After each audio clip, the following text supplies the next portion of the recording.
General H.R. McMaster has written a memoir, not of his life or his years in the military, though both would, I think, be interesting, but of the action-packed 13 months he served as National Security Advisor to the 45th President of the United States. It's titled At War with Ourselves, and I found it a riveting read. H.R. focuses on the widening divisions among Americans, divisions not just between the major political parties, but very much within them. The Trump White House was a sausage factory, to be sure, but H.R. emphasizes that many of the sausages produced were of good quality, unquestionably superior to those churned out by the Obama-Biden and the Biden-Harris administrations. H.R. is an historian as well as a soldier, and his mission in writing this book was, as he spells out for readers, to explain what the Trump administration achieved and failed to achieve in the areas of foreign policy and national security during a pivotal moment in American history. He recently paid a visit to FDD headquarters, where he discussed his book and a range of conflicts, crises, and issues. During that FDD event, moderated by Bradley Bowman, Senior Director of FDD's Center on Military and Political Power, H.R. emphasized that the most important adjustment that needs to be made to policy now is to impose costs directly on Iran. You can find that discussion on FDD's website. We also recorded a podcast on September 26, and since then, at another think tank event this week, General McMaster said that the U.S., in light of Tehran's October 1st ballistic missile attack on Israel, should consider wiping out drone and missile factories inside the Islamic Republic of Iran. The objective can't be like an emotional, cathartic, I feel better now because we struck Iran, he said. It should be to impose costs on Iran to go far beyond anything that they factored in. General McMaster is a senior fellow at the Hoover Institution and chairman of the Board of Advisors at FDD's Center on Military and Political Power, CMPP. Bradley Bowman, who serves as senior director of CMPP, also took part in the discussion. I'm pleased you're with us, too, here on Foreign Policy. So, H.R., welcome. Good to see you. Looking well. Hey, good to see you, Cliff, and to be with you and Brad. Brad, good to see you. Always good to be with you. H.R., I mentioned earlier, or during my little introduction there, that I mentioned to you off air that I thought your book should be made into a series on like Netflix or like Prime, a little like West Wing. But maybe a little bit more like Veep, but maybe actually more like The Bear. I haven't seen it, but I know it takes place in a restaurant kitchen with a lot of difficult personalities and very long knives. Right. Interpersonal conflict. But the question I'm at is, who would play you? I don't know. I mean, I'm thinking of Van Diesel, or maybe Dwayne "The Rock" Johnson. Or Mark Strong, a British actor. I'm a big fan of Mark Strong. So I don't know if you guys know. I don't know if our listeners know. I know. Would you be happy with them, or you're going to hold out for? I'd be fine with any of them. Brad Pitt, I think it would be a stretch. Yeah. You guys remember Telly Savalas? Oh, I'm a huge fan of Telly Savalas. In fact, I mentioned him in a foreword to a book I wrote recently about a really fantastic officer named Theodore C. Metaxas, who was a retired brigadier general and was the commandant at Valley Forge Military Academy when I was a cadet there. And his son has written a fantastic memoir of his father and biography of his father. I wrote the foreword for it, and I wrote in the foreword that he reminded me of Telly Savalas, who was himself a World War II veteran. Right. And this Greek American was a veteran of World War II, Korea, and Vietnam, and had advised the Mujahideen in the 80s. I mean, This guy was a tremendous breadth of experience and service, but he was, that Telly Savalas grizzled non-commissioned officer character in the World War II movies. That's right. Was he the Dirty Dozen? Yeah, he was in Dirty Dozen, but he was kind of the deranged guy in Dirty Dozen. Right. Okay. But also, do you remember him, Brad? I think so. Yeah. But he's also in Kelly's Heroes too. But I can't resist telling you this. He may be most famous. He played Kojak, a TV cop, right? Of course, yeah. Kojak, course, yeah. And at one point, it was the most popular TV show in the world. And I spent 2 weeks with him and wrote a profile of him that was a cover story for Newsweek International. So I hung out on the set. I actually got kind of friendly with him. I was living on a houseboat. I took him to my house. Yeah. I was working for Newsweek, making like $15,000 a year. Just when you think you know everything about Cliff May, you learn things That's like awesome. that. There are stories. This is phrase something baby. It was like something baby. And he had always a lollipop. He had a in his mouth. lollipop because they didn't smoke, and something baby, and I can't. I'm going to have to look it up. I don't know. Maybe you can find it, Danielle. We could throw it in here at some point. Love it, baby. All right. Listen, you've been talking about your book a lot, and, getting beat up on Morning Joe because you wouldn't be more political. I got to see that. Is there more you want to say about your book, or should people just buy it and read it? It's enough already. Well, it is a page-turner, Cliff. It is. It is. New York Times basically said that. No, thanks for your review of it too, and it meant a lot to me. I wanted to bring people with me into the White House to understand what it was like to serve in any administration, but in the Trump administration, obviously in particular. But I hope that the tone of the book is one of frustration at times because of the friction and unnecessary friction and things being harder than they had to be. But really, I think it's a positive story of being able to transcend a lot of that friction and put into place some very long overdue and significant correctives to previous unwise, foreign policies. Here's something that occurs to me, and I'm jumping ahead, but I can't help it. It's very hard for any president to have a strategy. Why? Because he's in 4 years, maybe he's in 8 years. Because we're divided among ourselves, it's not like the next president's going to say, we disagree on many things, taxes, but when it comes to foreign policy, national, our divisions end at the water's edge. The Vandenberg said, we're not. No, and a 4-year strategy is not really a strategy. Now, meanwhile, you have, say, the Islamic Republic of Iran. Ayatollah Ruhollah Khomeini comes in 1979. He knows his goals, death to Israel, that's more imminent, death to America, that's eventual. He's there 10 years. Then comes Ali Khamenei. Since 1989, he's been there. He has time to figure out a strategy to achieve his goals through the ring of fire around Israel, by spreading with the revolution, all of that. Somebody like Obama comes in and thinks in 4 or 8 years, I know what I can do. I have a strategy. I'm sure that Khamenei really cares about the 401ks for his people and job programs. And I'm sure he likes me because I respect him. And besides, my name is Barack Obama. He'll love that. Last thing I'll say, and then I'll let you guys talk about this. It's one thing not to have a strategy and your enemies have a strategy if you're so much stronger than your enemies that you can just slap the hell out of them if you need to, but not if you start getting close to what do they call peer competitors or right. what, Peer right? near peers. Peer and near peers. This is about, so talk a little bit about, because you must have thought of that. You think strategically. Frankly, I'm not sure. I'm not sure Trump can think strategically. Obama did it in a faculty lounge sort of way that I think was really naive and didn't understand the people in Iran or the people in Russia or the people in China. Anyhow, I opened this up to you.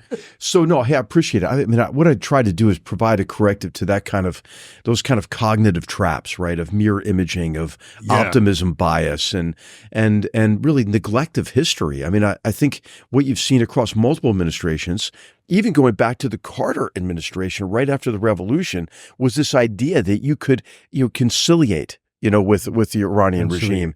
And each of these administrations, every one of them up to the Trump administration, which I did not fall into this same trap, thought that that if you could accommodate Iran's interest, that the regime would moderate its behavior. What that neglected was the ideology of the revolution, the permanent hostility of those who won, the revolutionaries, to the United States, Israel, and their Arab neighbors. And it also undervalued just the historical record. I mean, they've been waging a 4+ decade long proxy war against the great Satan, right? Israel, who they call the cancerous boil, to wipe off of the earth. And so what I wanted to do with this strategy and others is to frame them, these strategies, with a strong dose of what Zachary Shore calls strategic empathy, to pay particular attention to the ideology, the emotions, and aspirations that drive and constrain our rivals, enemies, and adversaries. And strategic empathy means you understand them, and strategic narcissism means you think, which phrase I got from you, means you see yourself through through your own, as a version of you, which is not right. I mean, Right. Right. And you think that really what you choose to do or choose not to do is decisive toward achieving a favorable outcome without considering the agency or the authorship over the future that the other has, the other being the supreme leader and the IRGC, for example, in Iran.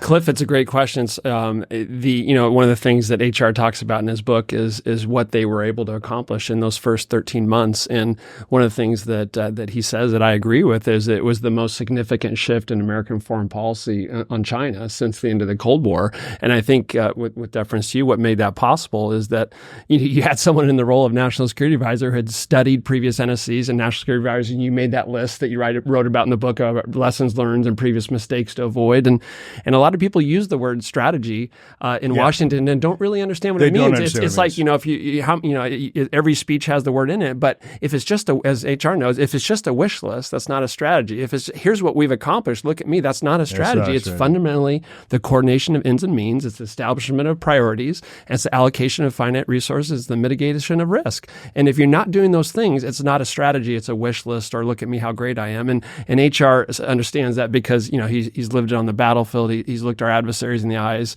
on the battlefield and at negotiating tables, and he brought that knowledge and that self-reflection in the White House. And I think that's why we're able to put to rest this fiction that parties of administrations of both parties had for so long about China.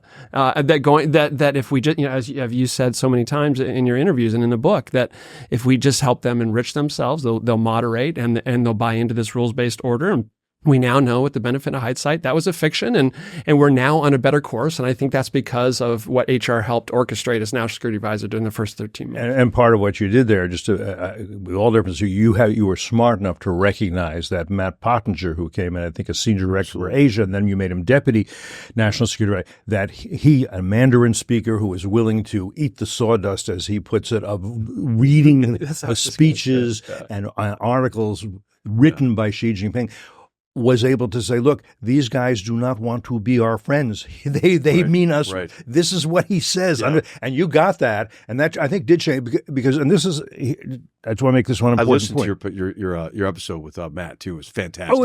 So Matt's always fantastic. If your listeners missed, you got to go back to it. Yes. And I've been reflecting on this in columns because of the 9/11 anniversary, 23 years. At that time, when FDD was formed, we thought we had a real problem with jihadism, with Islamism, the theology of Al-Qaeda, and we also pretty much soon understand of the Islamic Republic of Iran. But we didn't think we had a problem with China because it was in 2001 that we gave most favored nation status to the People's Republic of China, brought them in WTO. These guys are going to be our friends. Everybody's buying stuff. We were all going over there to, for vacations. It's lovely. It's wonderful. Fashion. And also in 2001, almost nobody, including me, understood how bad Putin was going to be. That was also the year that President Bush said, I looked into his eyes, he saw someone who cares about his people. Yeah, right. Yeah. So we didn't into his soul. Yeah. So that brings us to where we are now, and a concept that you get, and I think FDD gets, and we're trying to talk about, and more people, I would say, are picking up on this, which is to say, wait a minute, what we have is an axis. And we're calling it originally I call it an axis of tyrannies with Waller Newell, who's a scholar, the great scholar of ancient tyrannies, said, yeah, that would apply. And then we're talking axis of aggressors. There are people calling it axis of revisionists, axis of autocrats, axis of authoritarians, different things. But there is an axis, and it's getting more and more clear that means China in playing first violin, and then Putin, but then Tehran, increasingly Venezuela, Cuba, Nicaragua, and of course the various terrorist groups that don't threaten Moscow or Beijing, they're welcome into it as well. So, sure, yeah. I mean, 2 days after the horrific attacks of October 7th, Vladimir Putin's meeting with Hamas leadership and saying you have no greater friend than Russia. So it really is. And Brad and I worked together on an essay that we published months ago, a long time ago, in which I think we coined the term "axis of aggressors" in that essay in Newsweek. I think it was, and of course, this is something we've been tracking for a long time here at FDD. This coalescing of this axis and the degree to which they're providing material support to one another increasingly, with the Iranians obviously providing drones and now short-range missiles to Russia so they can continue their onslaught against the Ukrainian people. North Korea providing millions of our artillery shells. What are they getting in return? They're getting probably technical assistance, certainly for the missile program, probably for their nuclear programs as well. China is helping feed Putin's ATM by purchasing more and more of his oil and gas so he can sustain his war-making machine, and providing vast amounts of components, electronic components and hardware and equipment that's necessary for Russia to keep his defense industry going despite the sanctions. And of course, Venezuela, right? Look, as soon as Maduro stole that election, I mean, the opposition won 70% of the vote, right? And they demonstrated it because they were so smart. They went to every polling station. They immediately uploaded onto the internet the results from every poll. So it was incontrovertible. But Maduro just denied it. And then who immediately recognized him? The axis of aggressors, And what do they provide him with? I mean, the Wagner Group's been there for years. He has Cuban security around him, all sorts of Russian military assistance. Iran helps with oil, and it helps them organize their ghost fleet to circumvent sanctions and move money. They're using Bitcoin for these transactions. China is supporting them financially. I mean, so you can really see it play out around the world, right? This is why people who argue that to compete with China, we should all play like little kids soccer and run to the Taiwan Strait. What that would result is like China would score goals on us everywhere else. It's a global competition. It doesn't mean we have to be with a heavy presence everywhere, but we have to be on the field, and we have to be competing diplomatically and economically as well. Well, I'd go a little further, and I think you would too, to say if we have this axis of aggressors, and if they have hostile intent towards America, if they want to replace the U.S. as the preeminent power in the world, if they want to replace what we call the world order, and there always is a world order of whether it's the Roman Empire or running or the British Empire, there always is some kind of, and we had an idea for one after World War II that was better in the sense that we weren't going to make anybody a colony. We weren't going to tell the damn French what to do. We weren't going to tell, so they want to do all that. So if that's what's going on, then that means there is, and I credit to your colleague Neil Ferguson, I think he was the first to put this forward. Then there is a Cold War 2.0 taking place right now that we're fighting. Now, if we agree that that's the case, then the question is, are we mobilized to fight it? And I think the answer is not nearly. So, I think Brad has written, and FTD's done some really great work on this, augmenting the defense review that was recently completed. Your essays with Admiral Montgomery and others have been just dead on. We haven't mobilized, because and under the recognition, that it's going to take more investment, maybe 5% of GDP, but we're now under 3%. But that would be a historic kind of low in the context of the Cold War. And, it's a heck of a lot cheaper to prevent a war than to have to fight one, and I think that what we have to do is demonstrate to this axis of aggressors that they can't accomplish their objectives through the use of force. And, if you look at what China has been doing recently, in combination with what's happened in Europe with the first major land war in Europe, 1 million casualties now in that war, the crisis across the Middle East, really a regional war there, and really Israel facing, I think, a 7-front war in Gaza, in the West Bank, with an Iranian proxy army in Syria against Hezbollah. The Houthis and other militias are attacking them from long range, and they've had direct attacks on them from Iran. So this is. But these crises could cascade further into the Indo-Pacific region because we're preoccupied and we're kind of out of defense capacity, and so it's an urgent time, but we're not acting with the sense of urgency we need. Brad, what do you think? That's hard to improve on. I would just say that this you described some of the increasing cooperation among the members of the axis of aggressors, and for example, how you have Iranian drones and missiles now being used by Russia to kill Ukrainian men, women, and children in their homes in Ukraine, and then you have those very same drones being used against Israel and against our troops in Iraq and Syria. And so, for too long, I feel like too many in Europe felt that Iran was someone else's problem. And we see them coordinating now, and each of them, China, Russia, Iran, and North Korea, are becoming more capable as a result of this collaboration because of weapons transfers. And I'm also concerned about increasing intelligence sharing, right? If you think of those four adversaries sharing intelligence on us in ways that they haven't in the past, that could be very troubling. And we've had longstanding assumptions in the Pentagon and elsewhere about how many major combat operations we would face at a time.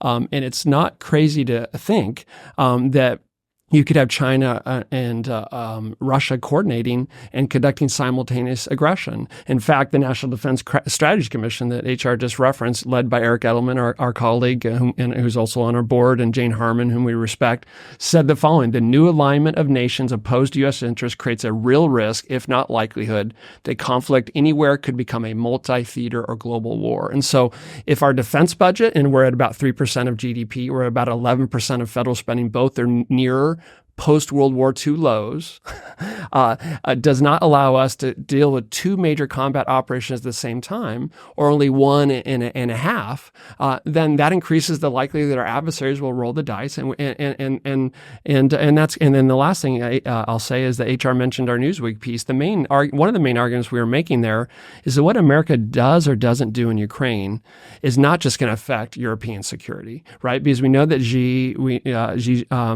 Beijing, Pyongyang, and Tehran are watching, and deterrence is based on their perception of our military capability and our political will to use it.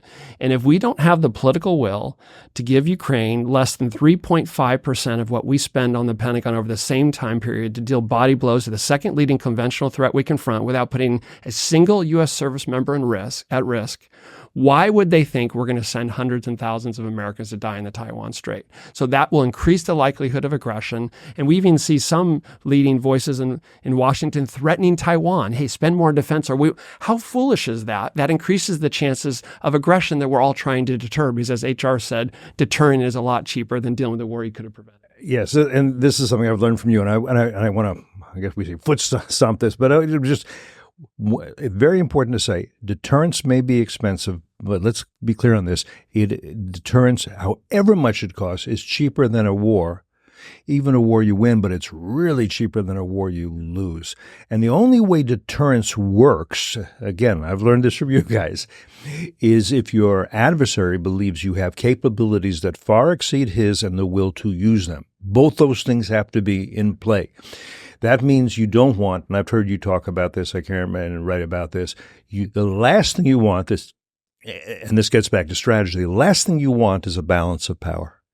You want an imbalance of power in your favor, and whatever you spend. Now, then this question comes up. People will say to me, oh, but Cliff, look at how much we're so in debt. We have no money to spend. And there's something we're working on. We don't have the research yet. We're working on it. But here's the thing.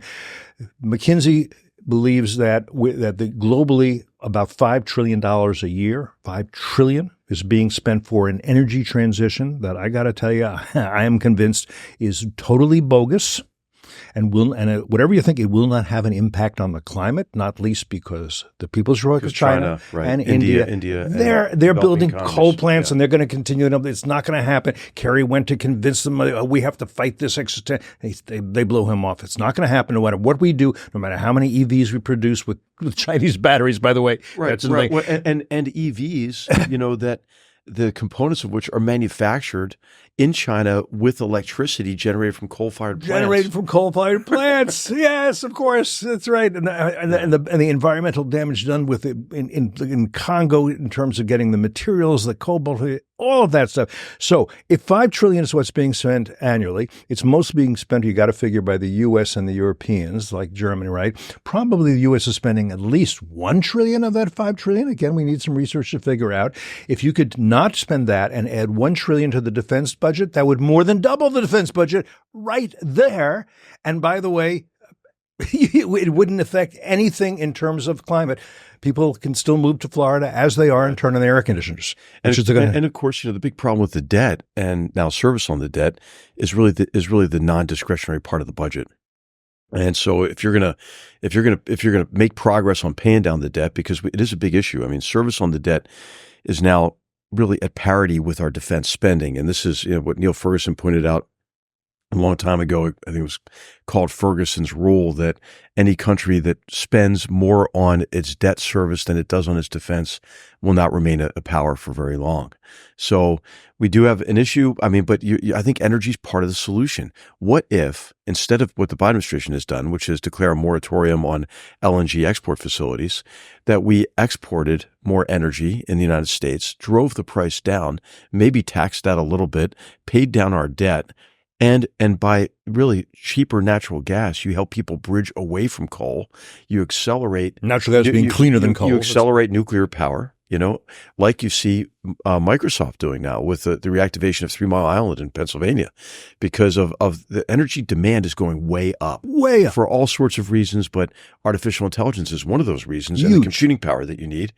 But then how do you go to Africa? How do you go to India and say, hey, I know that you want to grow your economy and bring people out of poverty. But what we really need you to do is focus on the green energy transition. That's not going to sell. So you need free market solutions that can be readily adopted in developing economies in India and ultimately in China as well.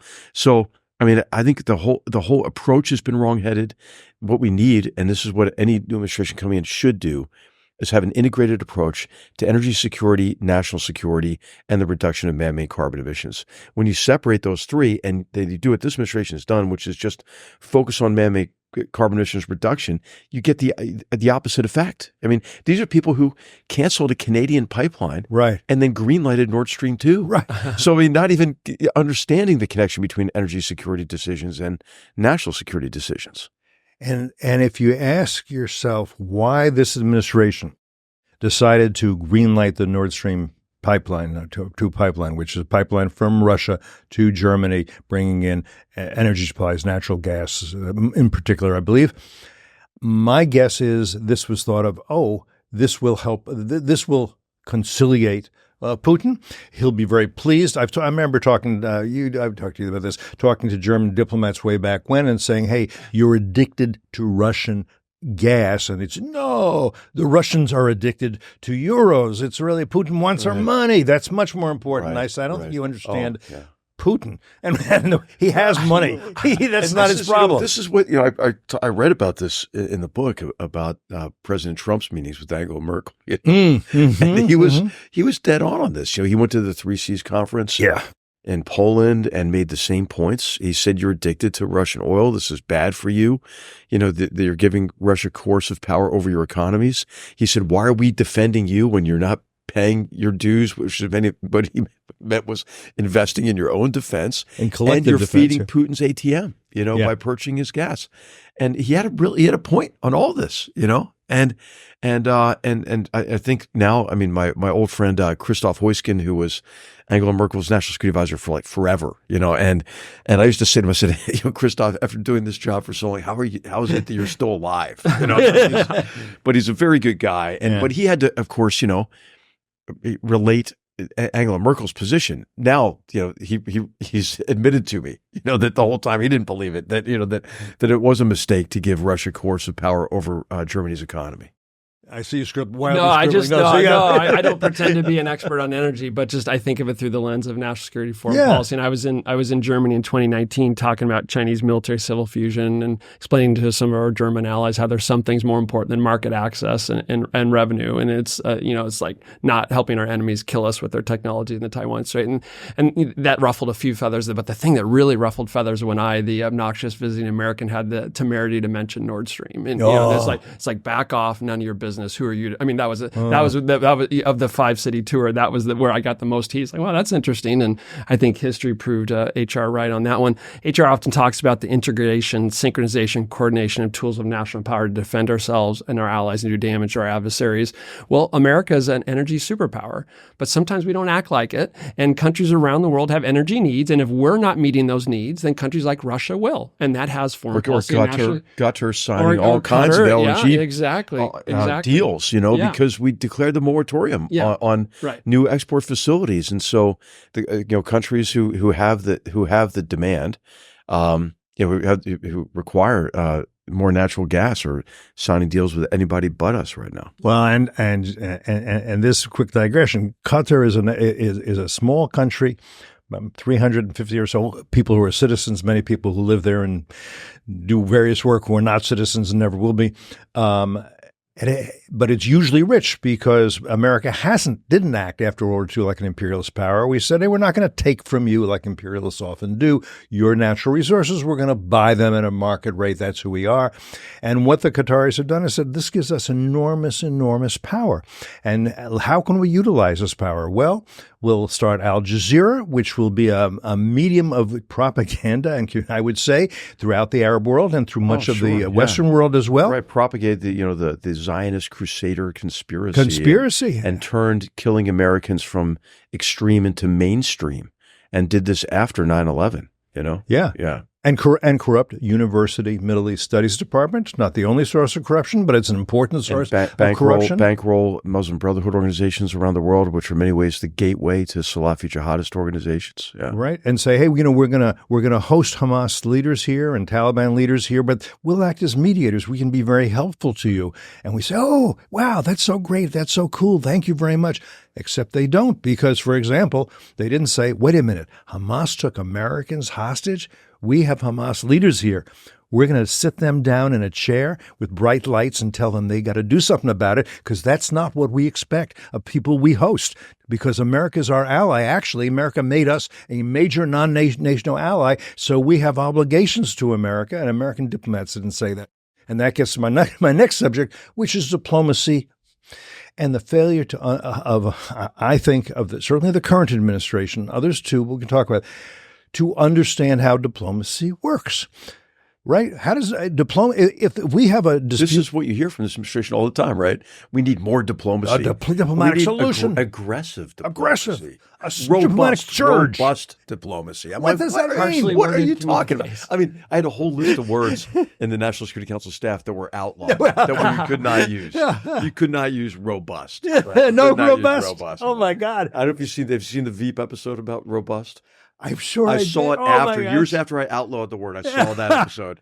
It's hysterical. But everyone's got to watch Veep. But it's crazy. And I think what the misunderstanding is, Cliff, I don't know if this is where you're going, is what George Shultz said. That's exactly what George Shultz said, that negotiation is a euphemism for capitulation unless the shadow of power is cast across the bargaining table.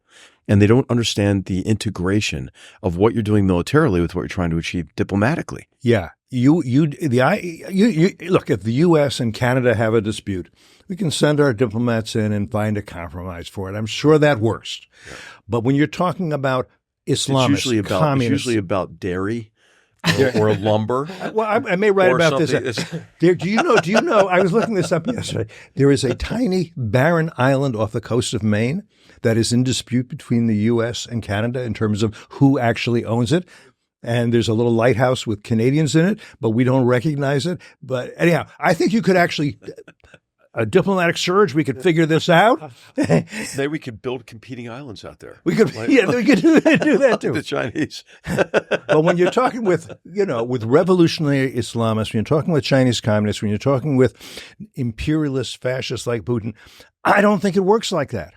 Or you're talking with Hamas, I don't think it works like that. I think you have two choices.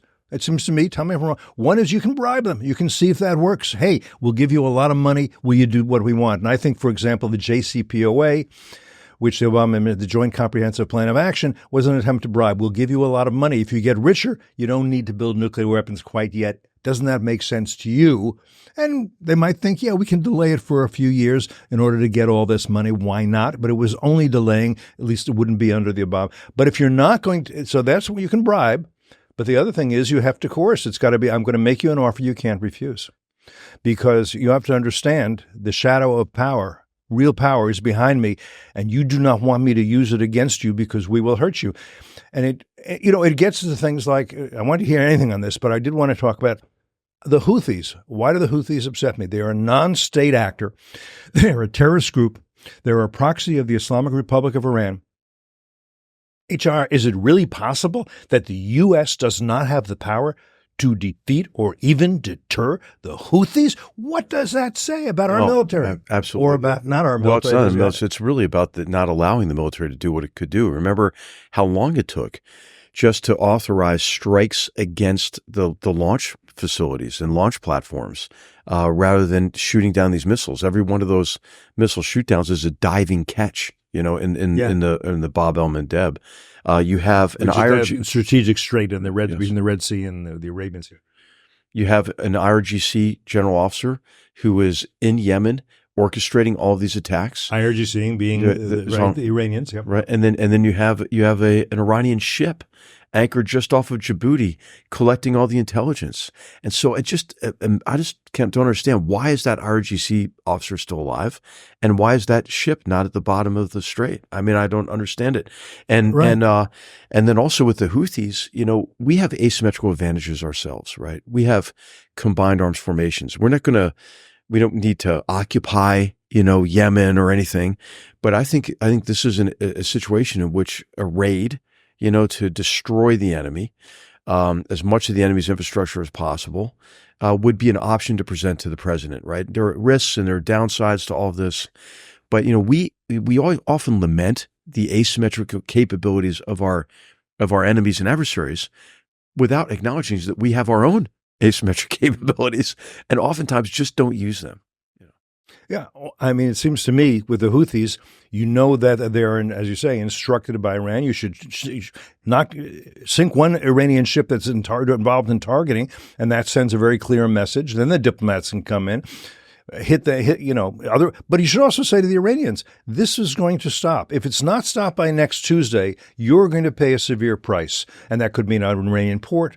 That could mean the Iranian Navy. Whatever it is, you're going to pay a price, and you do. And then you don't have to, How about the facilities that manufacture the Shahed drones and the missiles? Well, I think even during the Iraq War, we knew that IEDs were killing Americans, and those IEDs were manufactured in Iran. I think, you tell me you were served there, I think we should have bombed the factories making the IEDs that were killing Americans, and then the diplomats can say, "You want to talk some more? We're happy to talk." No, the Iranians were responsible for 600 U.S. deaths in that period of time, and also, we didn't even act as aggressively as we should have against some of the militias.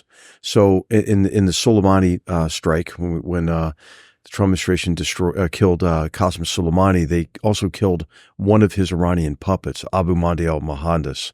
But there's another guy there, Qais Khazali, others, who are parts of the government who I think years ago we should have gone after to kill or capture because they were actively engaged, in committing acts of war against Americans. And just one other point here. It's also, when we did a raid in Iraq, and God, I can't remember what year it was, Brad, but it was maybe 2006, 2007, and we captured a guy named Mullah Dadouk in this raid. He had been complicit in the kidnapping of some American soldiers, and he's Lebanese Hezbollah, And so what you begin to see is how you have, Iran was using Hezbollah because they're an Arab organization to sort of have a cutout to counter the narrative that this is really a Persian-driven enterprise, which it is, right? To keep Iraq perpetually weak by keeping Iraq enmeshed in conflict in a sectarian civil war. It's the model that they apply with the support for the Houthis.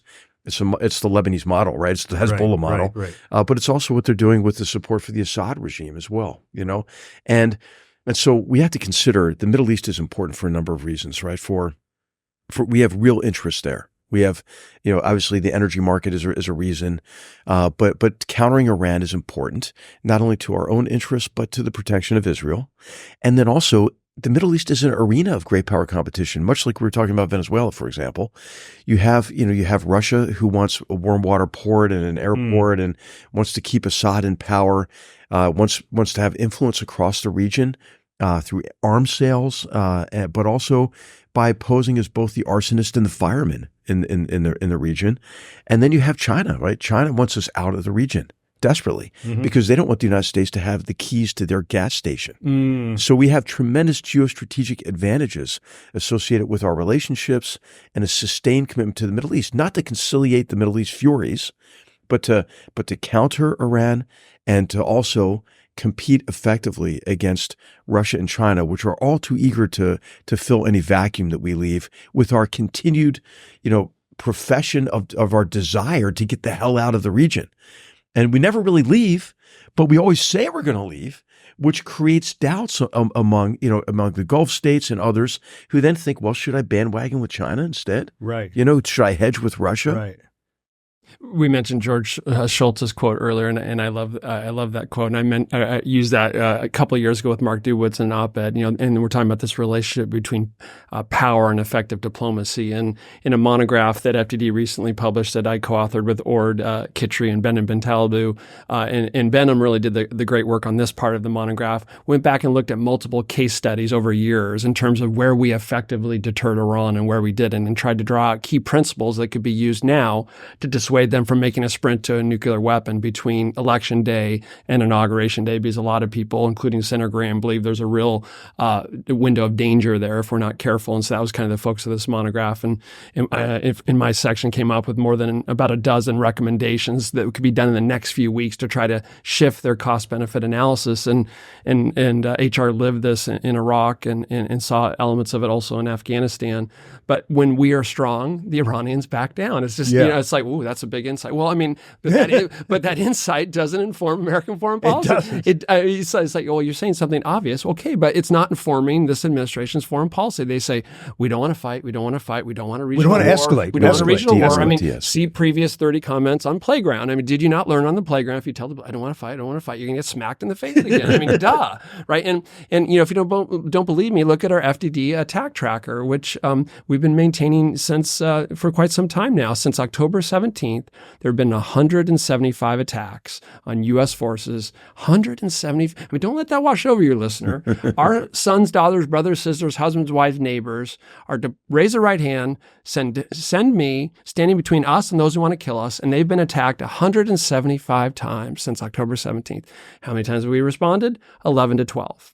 11 to 12. And 11 to 12. rather feckless responses. And people like me, just from my little humble foxhole, saying, and Mark Montgomery and others, we're getting lucky. We're getting lucky. Sooner or later, we're not going to get lucky. And Americans are going to get injured and killed. Then what happens? Horribly, tragically, Tower 22, 3 American service members killed, empty kitchen table in Jordan. And then how did this administration finally, belatedly respond? They hit 85 targets in about a 24-hour period. Then a few days later, they killed a leader of Kataib Hezbollah in Iraq. Why are those decisions even being made in Washington?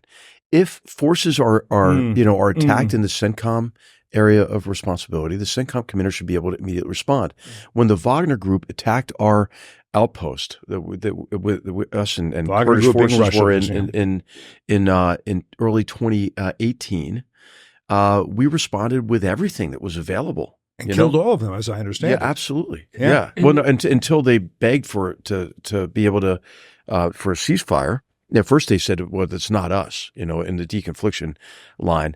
But this goes back to what one of my old platoon sergeants said.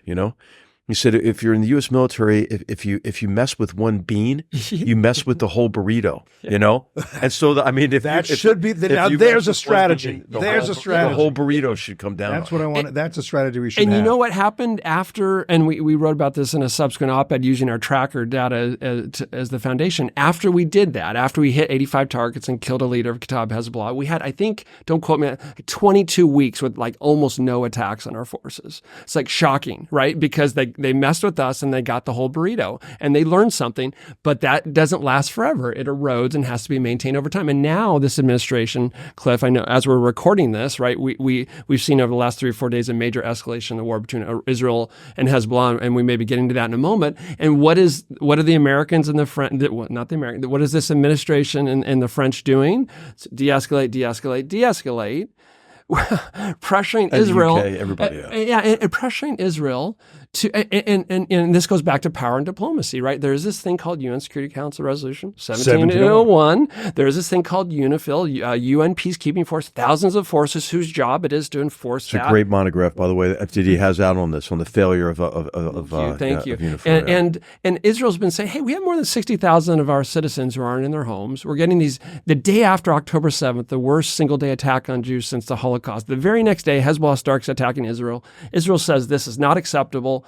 Hey, everyone talks about diplomacy, international organizations, the UN. Now's your moment. Solve it and enforce this. They didn't. They said, okay, you're not going to do it. We have to do it ourselves. And now how is this administration responding? They're trying to pressure Israel to stop. Israel is applying pressuring Hezbollah, who had the opportunity to move 30 kilometers back. Right. And they refused to do it, right? And continued to launch rockets, killed 12 children on a soccer field. Look, Hezbollah could, if you want to ceasefire, why isn't Macron saying to Hezbollah, you need to stop rocketing, missiling the Israeli north? Just stop it. And if you stop it, I'll go to the Israelis and tell them to stop hitting you. Just do that. You don't need a whole negotiating process. What the U.S. negotiator, what's his name? Amos Hochstein. Yeah. Amos Hochstein. Again, he was using the bribery school of diplomacy. I'm going to tell the Hezbollah through love, we'll get you a lot of money and energy resources. We'll get the Israelis to back off and let you pull out all this. All you have to do is agree to a ceasefire. And they said essentially, no, we don't want the money so much, even though Lebanon is essentially a failed state at this point. We want to keep hitting the Israelis and shrinking the country. We're running we're running low on time, and I want to be respectful of time, but you brought up one of the subjects, at least I want to get this in, and that is, you talked about Hezbollah. People need to remember that Hezbollah has killed more Americans than any terrorist group, with the exception of Al-Qaeda. The Israelis killed 2 Hezbollah leaders who were involved in 1983 bombings at the U.S. Embassy and Marine barracks.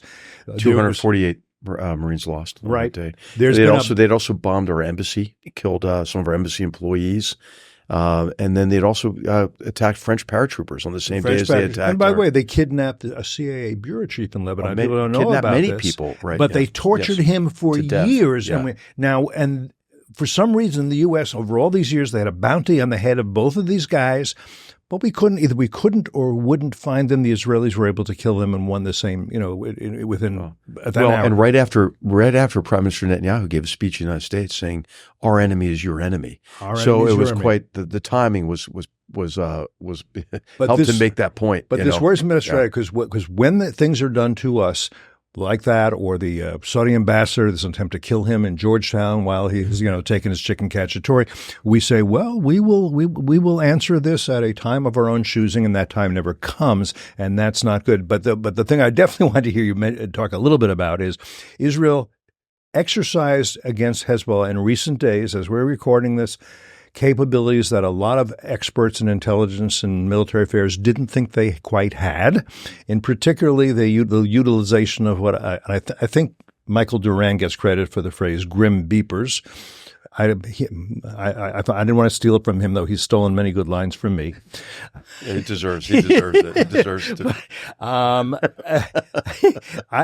want to know if you have any problem with the idea of ready-to-wear, prêt-à-porter, and ready-to-explode, prêt-à-exploser, pagers, and also what this tells us about what Beijing may be doing, because they're not stupid, and what we need to do. And I'll just give you a line from our friend, former Representative Mike Gallagher in the Wall Street Journal. He said that Xi Jinping seeks a future where he could turn off the lights in Green Bay or Geneva, knowing we could not do the same in Guangzhou.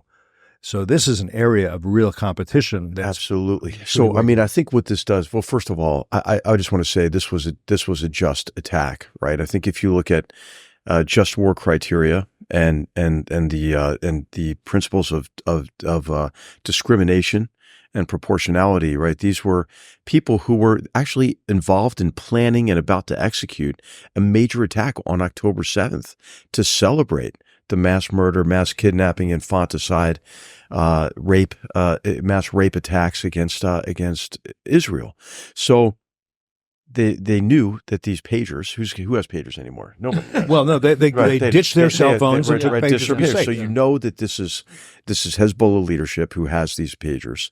So that meets the criteria of discrimination. I think it's proportionate because they're trying to kill Israelis, and I think it was a brilliant attack. That then followed by the walkie-talkies, which was the last thing. And then, importantly, followed by the physical meeting, because then they couldn't trust any devices. And they had to physically get together. It reminded me of an operation we conducted against al-Qaeda in Tel Afar in 2005. We shut down the enemy's communications. They huddled in alleyways, thinking we couldn't see them, but we were operating with Apache helicopters at 5,000 feet, and we were hitting them with HE frag Hellfires. We actually ran out of Hellfire missiles and had to have an emergency resupply. When we turned the comms back on, the first intercept was, "We are being slaughtered." And they tried to figure out who was still alive, and then arranged for a meeting to reestablish the chain of command. We watched them go to a school. No children in the schools. Nobody had been in school for a year because Al-Qaeda took over the city and extinguished the life of the city. And we hit it with a laser guided bomb from an F-16 when all the leadership was in there to reestablish the chain of command. It was a dud, unfortunately. So all of the bodyguards ran into the building, and the second bomb was not a dud. And so that had a devastating effect on leadership. Then we began our offensive operation to defeat the enemy of the city. We had already evacuated civilians, which made it a lot easier for us than it is for the Israeli Defense Forces. But I think that this is part of what Israel has done here, is that they have disrupted the leadership to such a degree that they will have, I think, not an easy time, an easier time, if they do conduct a land offensive to push Hezbollah out of that 30 to 40 kilometer area up to the Litani River, and allow the 60 to 80,000 people who are displaced from 10% of Israel's territory to go back to their homes. And I think that has to be first and foremost in everybody's discussions about this. Why is Israel doing this? Because they've had to evacuate 80,000 people. They're living in hotels in Tel Aviv, and not that the expense is the big thing, but the government's paying for this. The people want to get back to their homes. They want their kids to go back to their schools. So I think this is a context that is missing oftentimes from very this hard discussion. for diplomacy to work when the enemy is saying, "Here's what we want. We want to exterminate Israelis. That's what we want to do. Now tell us what a compromise position will be. Wait 6 months to exterminate them. Exterminate half of them. How do you do that? How do you do that?" Right. And then the whole idea, you mentioned this already, Cliff and Brad, this whole idea of de-escalation, the folly of de-escalation. And what that does for the Iranians, for Hezbollah, is it allows them to escalate on their own terms with impunity. Because no matter what they do, then the call is, we have to de-escalate, turn down the temperature. It sounds a lot to me like Robert McNamara and the Whiz Kids in the 1964 or 5, which you've written about brilliantly, by the way. All right, the last question for today. I promise I got many more, but I won't. Iran, the Islamic Republic of Iran. Any chance the U.S. will stop this regime from getting nuclear weapons? And if not, can Israel stop this regime from getting nuclear weapons? Easy question for you to answer in short, in 30 seconds. Yeah, I think that has to be an explicit goal, is to block Iran's path to the most destructive weapons on earth. It certainly is for the Israelis, who have never repudiated and continue to maintain the Begin Doctrine, which is Israel will not allow a hostile regime to have access to the most destructive weapons on earth.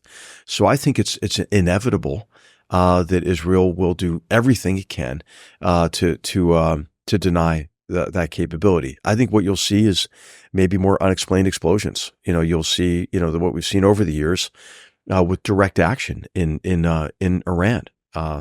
Cyber attacks, for example. I mean, we're talking about the beepers and walkie-talkies, but there was also the interdiction of a supply chain associated with the Stuxnet attacks and the centrifuges spinning out of control and blowing up. So I think you'll see everything up to a direct strike happen in the next maybe year and a half. But you don't think an American president, and every American president has said it would be unacceptable for this regime in Iran to have nuclear weapons, to actually follow through on that. They'll just say that it's unacceptable, but they'll accept it. Well, I think whoever is the Secretary of Defense and the National Security Advisor, they should bring to the president an option to compel the end of Iran's nuclear program without their cooperation, and I think that would involve military action as well as a range of other actions. I think if you go back to 1994 and North Korea, we might have wished we had done something different in 1994 in North Korea. I think so. And instead of the agreed framework, instead of Jimmy Carter going there, do you remember? I remember that. I'm old now. Yeah, I'm a boomer. I mean, I think in retrospect, there's always a cost and a risk of action, right? Raids and bombing campaigns, they never completely solve a problem, but there's also a risk and cost of inaction. And I think in the case of Iran, one of the reasons that you could compel them to or convince them to stop the nuclear program is to convince them that they're safer without the weapons than they are with the weapons. And I think that's why, again, this goes back to our point that, hey, you're not going to get anything good out of negotiation unless you have a credible threat of military, military strike or capability. Make them an offer they can't refuse. Go ahead, Brad. So if I can be very quick, just 3 quick ideas. I think the danger here, and easy for me to say sitting in the safety here in Washington, D.C., is that we spend too much time talking about the 3 H's, Hamas, Houthis, and Hezbollah, and not enough time talking about Iran. Right. That's exactly what Iran wants. They're the puppet master. They want all the counterpunches to be delivered at the puppets, and us not talking about Iran's nuclear program. So yes, Israel has to do what it has to do with respect to Hezbollah, but we can't take our collective eye off Iran, the puppet master in its nuclear program, number one. Number two is, I think, a primary determinant of whether Iran makes significant advances towards a nuclear weapons capability or does a full-fledged sprint, potentially before Inauguration Day, is their perception of whether the United States and Israel have the political will to use our military means to prevent it and endure the tough consequences that might be involved with doing that. Their perception of that question, I think, will be the primary factor of whether they do it or they don't. And then lastly— This is another great FDD paper, by the way, that you and Benham and the team put together. I think that we should just implement all those recommendations right now. Thank you. And the last is, and this is a point I'm borrowing from Mark Dubowitz, is we need the supreme leader in Iran to be spending more time worrying about his own people than how they're going to attack us next or advance their nuclear program.